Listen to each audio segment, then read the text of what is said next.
Salut toi, comment tu vas? Tu connais One Punch Man? Ce manga où le héros est tellement fort qu'il expose tous ses adversaires en un seul coup de poing? Ouais. Alors laisse-moi te présenter Gozu, un One Punch Man dans le monde des arts martiaux.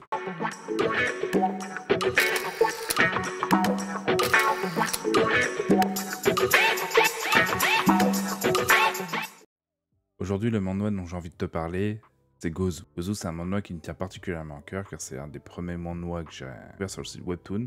Il a été publié depuis 2019 et franchement, c'est une dinguerie ce.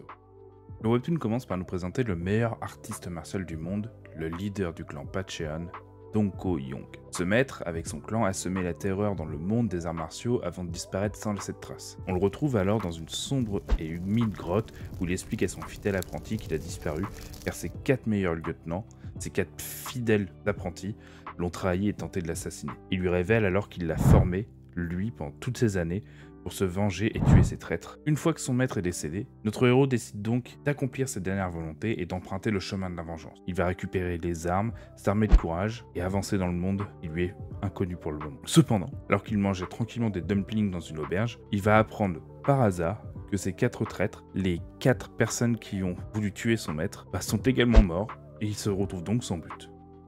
Suite à cette révélation, changement de décor. On se retrouve maintenant devant les portes d'une prison qui s'ouvre pour révéler un homme mystérieux. Hagard, complètement délabré, les gardes le décrivent comme un artiste martial dangereux, ayant détruit un groupe de bandits à lui tout seul, mais ayant aussi été enfermé parce qu'il a attaqué par erreur les forces royales. En avançant, cet homme croise un livreur de dumplings bien enrobé, qui va l'amener à se poser dans la même auberge qu'on a quitté plus tôt. Alors qu'il mangeait tranquillement, un groupe de malfrats interrompt son repas en faisant tomber sa nourriture. La tension monte lorsque l'homme demande au chef de prendre ses responsabilités. Les gardes du corps veulent se battre avec lui, mais leur chef leur ordonne simplement de laisser tomber et donner l'argent du repas à l'homme mystérieux. En partant, les bandits oublient leur commande et le livreur bien enrobé de plus tôt est chargé de leur livrer. Le webtoon switch alors dans une zone montagneuse où on retrouve les bandits en train d'attaquer une princesse et ses gardes. Mais alors que les gardes étaient en mauvaise posture, le livreur de plus tôt apparaît de nulle part, de façon assez comique, pour leur donner la nourriture commandée. Mais alors qu'il tentait de repartir, ce dernier est intercepté par les bandits. Alors que la situation devient critique pour le livreur, l'homme mystérieux apparaît de nouveau et confronte le chef de gang et son groupe. On pense alors raisonnablement que ce guerrier est l'apprenti qu'on a présenté plus tôt, qui avait perdu le but et qui avait perdu le chemin de la vengeance, mais malgré quelques échanges où il semble gagner, il est rapidement dominé et battu par le chef, groupe de bandits, ce qui anéantit tous nos espoirs. Alors qu'on est en train de se demander où va le récit de Webtoon, car on est quand même passé d'un apprenti qui est censé assurer la vengeance de son maître à un homme mystérieux qui sort de prison qui se fait tabasser par le premier bandit du coin. Alors qu'on est en train de se poser toutes ces questions, le livreur bien enrobé de plus tôt intervient de nouveau, mais après un combat aussi épique que express, à base de téléportation et de destruction de falaise, l'histoire nous révèle que notre protagoniste, apprenti du plus grand artiste martial de ce monde, est en fait devenu un simple livreur de dumpling bien enrobé dans une petite taverne. Et c'est pourquoi la comparaison avec One Punch Man est facile et aisée, car comme dans le manga, l'histoire du webtoon est construite de la même façon.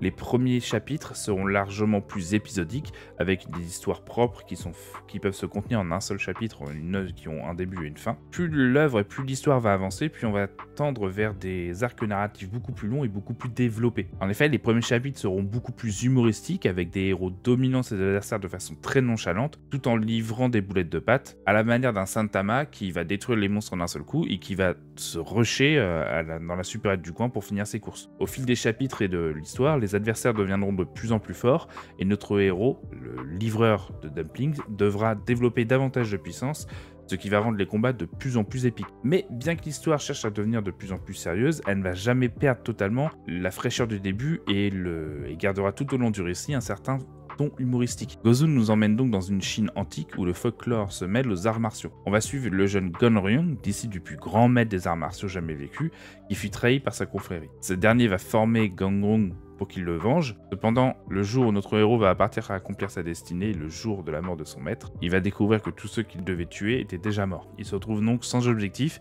et va finir par devenir le serveur de l'auberge d'un petit village. Gozu, c'est un webtoon ambigu, car dans un premier temps, l'auteur va nous emmener vers des histoires sans grand intérêt, au premier abord, des petites histoires d'un voleur, un enfant disparu, une bande de malfrats, mais dont le but réel est de montrer notre héros sous sa face cachée de grand maître incontesté des arts martiaux. Ainsi, bien qu'il n'ait jamais réellement caché son identité, personne ne se doute que derrière son physique ingrat, petit avec un énorme embonpoint, se cache un véritable monstre des arts martiaux.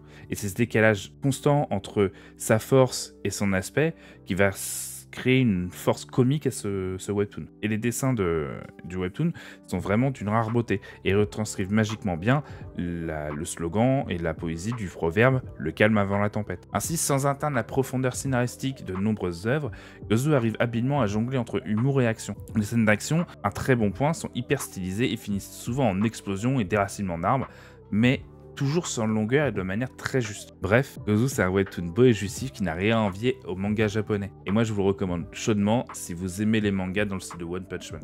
Merci d'avoir regardé la vidéo, je t'invite à liker, partager et t'abonner, et à laisser un commentaire si ça t'a plu. Si tu aimes les webtoons d'arts martiaux, je te conseille cette vidéo qui en parle, et surtout je te dis à la prochaine. Tchuss!